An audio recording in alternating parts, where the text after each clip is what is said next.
ซึ่งว่าในปัจจุบันการขี่สลิงนอนเป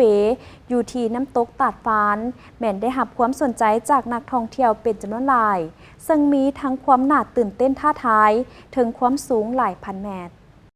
นักท่องเที่ยวจำนวนหลายให้ความสนใจไปขี่สลิงนอนเปที่น้ำตกตาดฟ้านเมืองปากซองแขวงจำปาสักซึ่งมีความสูงหลายพันเมตรอันได้สร้างความตื่นเต้นท้าทายให้แก่นักท่องเที่ยวที่มักความสูงให้ได้มาสัมผัสกับความหวาดเสียวท้าทาย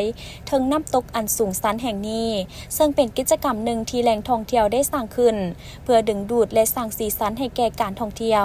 ซึ่งได้รับความสนใจจากคนลาวและชาวต่างชาติเป็นอย่างดีนอกจากนี้ตาดฟ้านยังมีชื่อเสียงในการขี่สลิงดื่มกาแฟถึงน้ำตกตาดที่มีทั้งความตื่นเต้นท้าทายซึ่งมีเพียงแห่งเดียวในประเทศลาวและยังมีชื่อเสียงโด่งดังไปทั่วโลกนำอีกเห็นให้นักท่องเที่ยวต่างประเทศมีความสนใจเดินทางมาขี่สลิงดื่มกาแฟที่ตาดฟ้านแห่งนี้เป็นจำนวนหลวงหลายในแต่ละปี